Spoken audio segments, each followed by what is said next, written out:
Lors de son discours à l'occasion du réveillon d'armes, le président de la République, chef de l'État, chef suprême des armées Denis Sassou Nguesso, avait délivré un message visant entre autres l'amélioration des conditions de travail au sein de la force publique. 2026 devrait connaître le renforcement des unités, ainsi que, comme cela a été dit, permettre la mise en place de l'unité de génie travaux, puisque cet embryon d'unité a déjà fait ses preuves sur le terrain. L'année prochaine, il y aura l'élection présidentielle dans le pays. La force publique, avec l'appui du gouvernement, s'emploiera à faire en sorte que la paix règne sur toute l'étendue du territoire national, la sécurité, et que l'élection présidentielle de 2026 se déroule dans la paix, la sécurité, la transparence et l'unité de notre peuple. Cet objectif sera certainement atteint et il n'y a pas de doute. Notre peuple est un peuple qui aspire à la paix et à la sécurité et il se déploiera pour faire que ces élections se déroulent dans la quiétude totale. Ainsi, conformément aux orientations données et sur les directives du ministre de l'Intérieur et de la décentralisation Raymond Zéphirin Boulou, le commissaire-colonel-major Michel Innocent Péa n'a pas tardé à matérialiser cette volonté de la hiérarchie. Le président de la République, c'est lui, depuis 2013, qui nous avait instruit. Cette année, le président avait jugé utile qu'il voulait à ce que cette étude qui avait commencé depuis longtemps aboutisse. Ce 14 janvier 2026, en compagnie des conseillers du ministre de l'Intérieur et de la décentralisation, du directeur général de la télévision nationale congolaise André Andélé, ainsi que des députés parmi lesquels la députée maire de Kintélé, Stella Sassou Nguesso, qui a procédé à la mise en service de la menuiserie centrale des forces de sécurité intérieure, située à quelques mètres du commandement de la sécurité civile.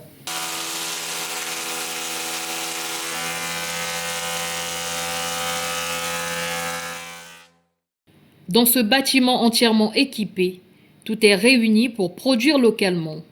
Scie, raboteuse, tour à bois, ponceuse, bref, une chaîne complète de fabrication permettant de concevoir sur place du mobilier de bureau, des portes, des lits et bien d'autres créations liées au bois. Charles de ça, c'est mesurer l'atelier de fabrication des meubles et cercueils des forces de sécurité intérieure de la DGFE. Nous avons ici plusieurs qualités de machines capables de réaliser toute forme de meubles ou cercueils sur le marché. Nous avions des machines de marque 6 sur table. On en a 3 ici. La scie à ruban, 3 raboteuses, des mortaiseuses, un séchoir capable de sécher au moins un colis, disons, de 1000 pièces par jour, du bois humide. Donc, s'il y a du bois humide, et lieu d'attendre que le bois puisse se sécher naturellement, on pourra la faire entrer dans le séchoir pour sécher du bois. Hors de ça, on a la tour à bois. On a également des ponceuses, une machine ponceuse qui est sur place, sans compter des machines portatives. Donc, tout ce qui est meuble, tout ce qui est cercueil, nous allons réaliser ici. Il y a quelques pièces déjà qu'on a eu à faire, qui sont sur place.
Atout majeur de cet arsenal, un séchoir industriel capable de traiter jusqu'à 1000 pièces de bois humides par jour.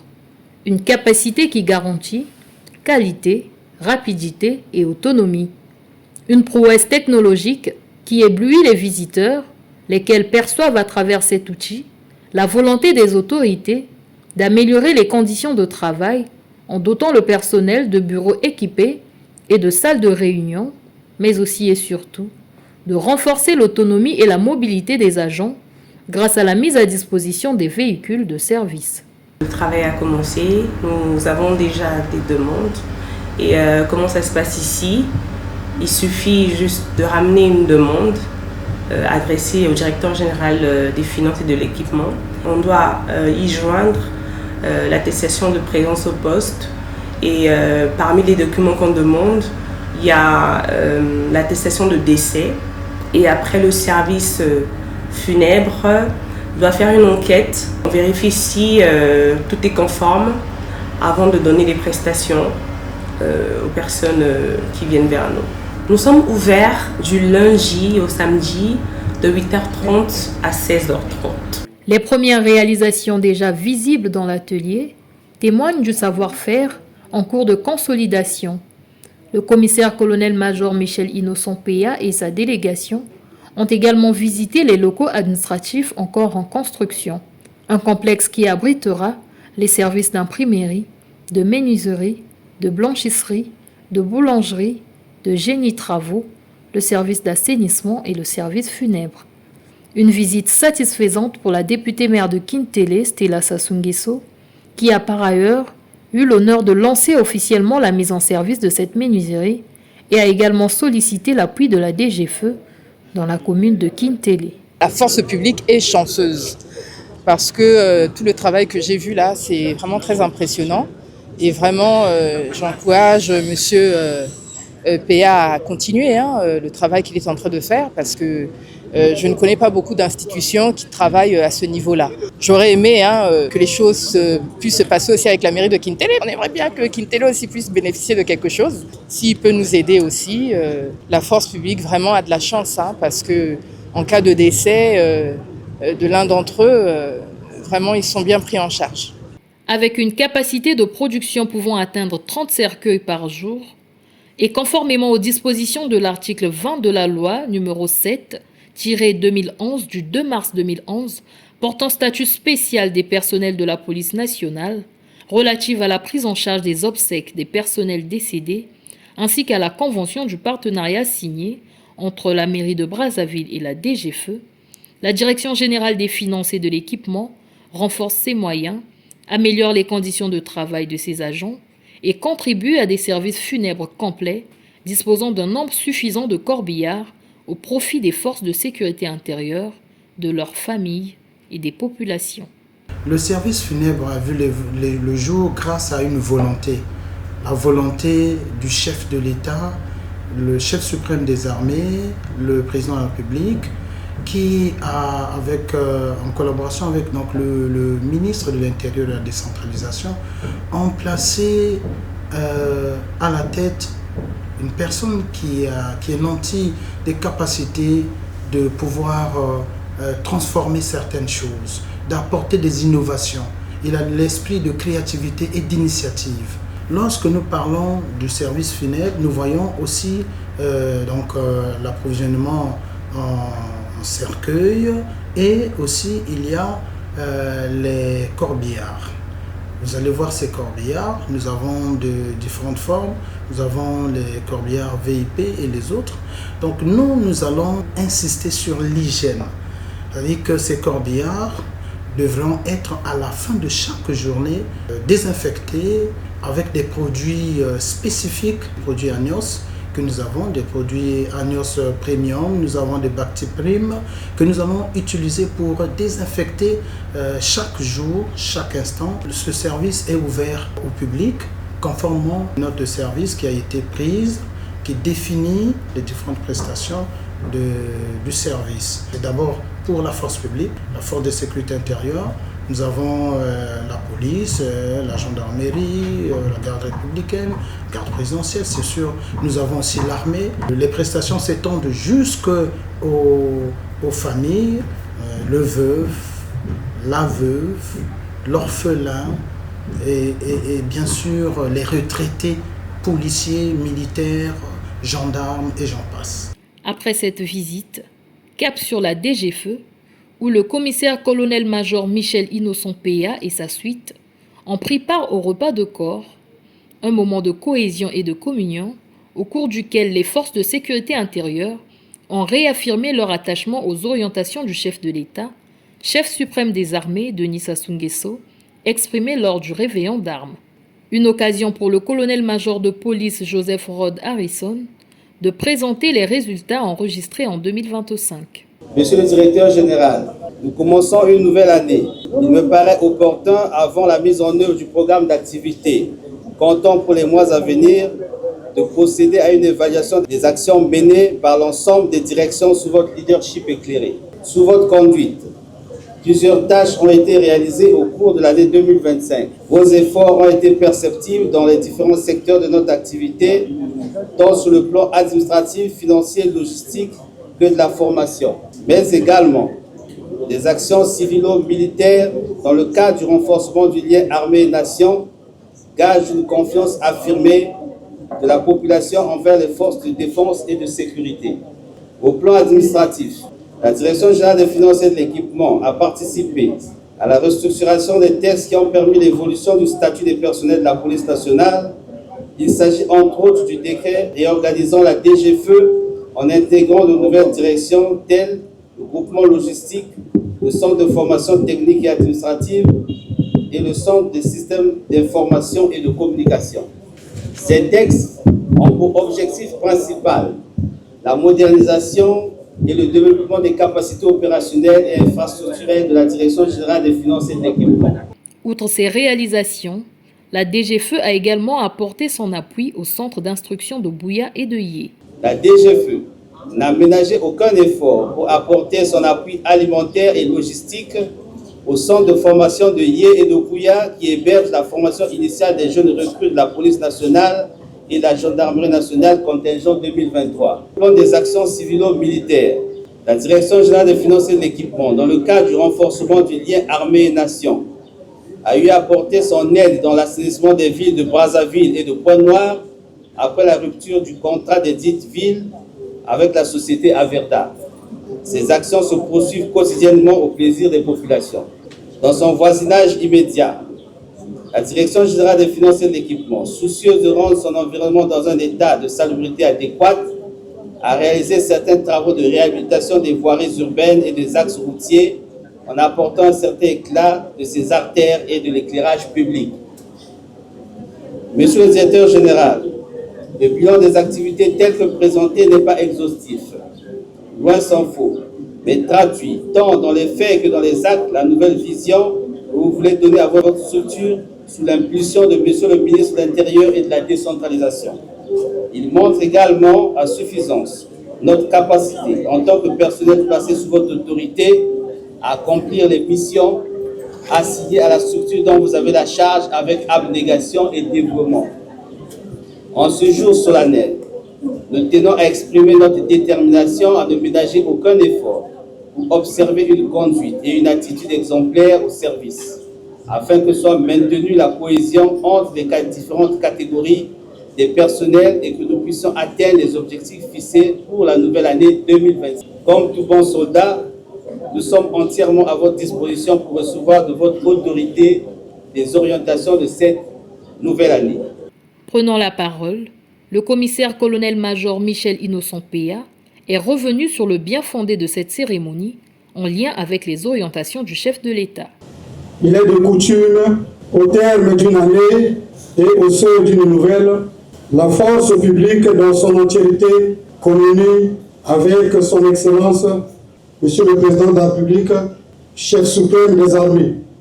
Au cours de cette rencontre, la force publique reçoit de lui des orientations pour l'année à venir et des orientations qui sont reprises dans la feuille de route annuelle de M. le ministre de l'Intérieur et de la décentralisation.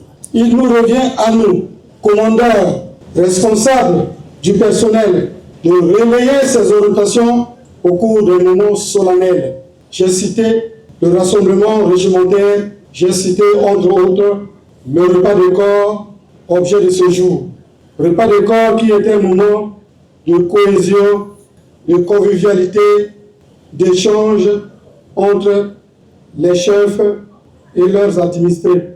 Il a également évoqué les efforts des forces publiques dans la lutte contre le phénomène du grand banditisme en République du Congo. Pour ce qui est de 2025, la force publique a reçu des encouragements, des félicitations du chef suprême des armées par rapport aux efforts réalisés par la force publique dans l'éradication du phénomène du banditisme qui mettait à mal nos populations. À l'occasion, le chef suprême des armées a rappelé le fait que les commerçantes ne pouvaient plus réaliser leur commerce à des heures convenables, des heures propices. Le chef suprême des armées a rappelé que les journalistes ne pouvaient plus conduire à terme leur émission radio-télévisée. C'est en ce titre qu'il a félicité la force publique dans l'éradication du phénomène du banditisme. Par la même occasion, le chef suprême des armées a félicité la force publique pour leur contribution efficace aux opérations de salubrité réalisées dans la ville de Brazzaville que celle de Pointe-Noire. Enfin, le chef suprême des armées a félicité l'unité de génie travaux des forces publiques, bien qu'étant embryonnaire, a réalisé des exploits exceptionnels. Une mission que les forces de sécurité intérieure entendent poursuivre en 2026 avec abnégation, dans une gestion rigoureuse et orientée vers les résultats, à quelques mois de la tenue de l'élection présidentielle. Le chef suprême des armées nous a donné ses fermes orientations pour l'année 2026, une année marquée par l'élection présidentielle de mars. À ce sujet, nous avons tous, avec vous, pris des engagements à travers le chef d'état-major général des forces armées congolaises, qui est coordonnateur du groupe d'anticipation stratégique, le GAS, et qui nous a représentés tous et qui a pris des engagements, celle de la force publique, à garantir, pendant l'année 2026, marquée par le scrutin présidentiel, à garantir la libre circulation des personnes et leurs biens, à assurer la surveillance du territoire national et assurer la protection de nos frontières. En ce qui concerne notre structure, la Direction générale des finances et de l'équipement, vous le savez, nous sommes un organe de soutien. Nous assurons le soutien de l'homme. Nous accompagnons les commandements organiques à accomplir avec brio, avec succès, leur mission. Nous nous assurons que le policier, le gendarme est bien habillé. Nous assurons que le policier, le gendarme peut se déplacer pour aller accomplir ses missions. Nous assurons que les moyens mis à la disposition de transport sont opérationnels. Nous assurons que le policier, le gendarme qui doit aller accomplir sa mission a bien son matériel de métier d'ordre, a bien son matériel opérationnel. Nous nous assurons que le soutien pétrolier est bien assuré pour la mobilité opérationnelle du policier et du gendarme. Le commissaire colonel-major Michel Innocent Péa a réaffirmé sa volonté de veiller à la bonne exécution des missions assignées aux forces de sécurité intérieure placées sous son autorité. En tant qu'élément de la Direction générale des finances et de l'équipement, nous avons pour mission d'accomplir avec amour, avec dignité et sans état d'âme les missions qui nous sont demandées par notre hiérarchie. Car sans le soutien de l'homme, aucune mission opérationnelle ne peut être réalisée. Nous devons nous assurer que les dossiers transmis par les autres structures pour l'intérêt du service public soient bien traités dans les délais raisonnables. Il y a quelques jours, nous avons assisté à la cérémonie de port d'insigne de grade des colonels-majors et de l'ensemble du personnel du ministère de l'Intérieur et de la décentralisation. Ce qui veut dire que, comme les avancements sont avec effet financier, nous devons nous rassurer qu'à partir de cette fin du mois, les indemnités sont prises en compte dans la solde des policiers et gendarmes. Nous devons nous rassurer que dans le cadre du départ à la retraite, ceux qui partent, leurs dossiers sont traités pour des pensions. Voilà l'ensemble de nos missions. Structure clé dans le dispositif des forces de sécurité intérieure, la DGFE qui assure le soutien logistique, la protection des équipements et la mobilité opérationnelle doit s'appuyer sur les orientations hiérarchiques pour accomplir efficacement ses missions. Nous venons de mettre en place un service funèbre pour accompagner dignement ceux des nôtres qui ont servi la République et leurs ayants droit. J'ai cité père, mère, époux, épouse, enfants. Et cela s'élargit au personnel civil évoluant dans nos structures. Ils ont les mêmes droits que nous. Nous devons nous rassurer que tous les moyens que l'État met à notre disposition, nous les gérons avec respect. Voilà pourquoi je vous invite à une véritable prise de conscience. Je vous invite à s'aimer l'amour. Je vous invite à être unis. Si, au niveau de la force publique, nous avons pu être félicités par le chef suprême des armées, c'est parce que vous avez été à nos côtés pour que nous mouillions le maillot et que nous accomplissons avec fierté, avec respect, avec dignité nos missions. Une gestion rigoureuse orientée vers les résultats, travailler dans l'amour, la cohésion, la rigueur et l'abnégation, tels sont les mots d'orientation pour l'année 2026. Le commissaire colonel-major Michel Innocent Péa a en outre félicité l'ensemble des agents de la DGFE pour leur implication dans le travail.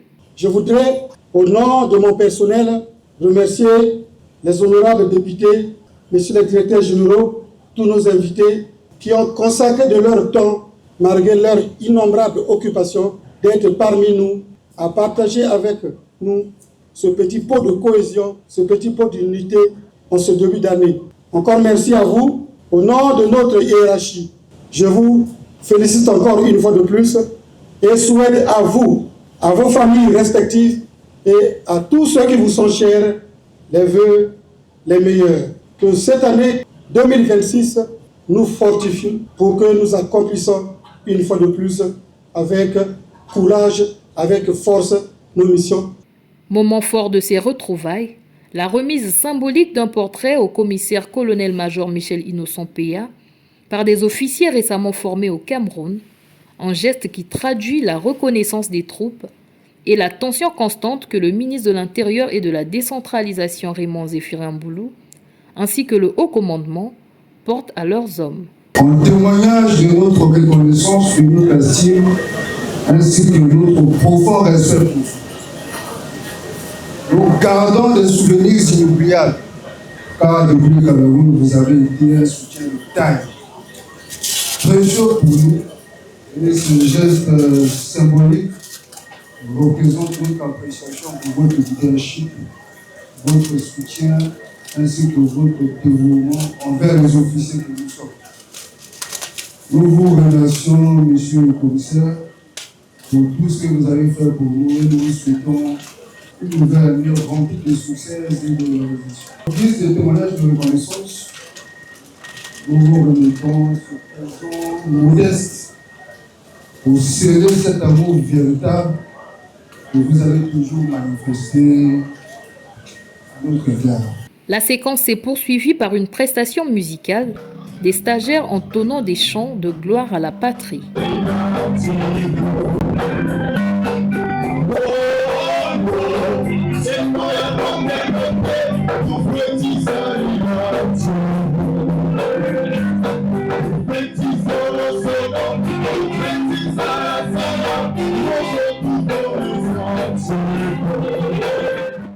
C'est dans une ambiance festive, empreinte de fraternité et d'esprit de corps, que le personnel de la DGFE s'est ressourcé autour de ses orientations, renouvelant son engagement à servir la République.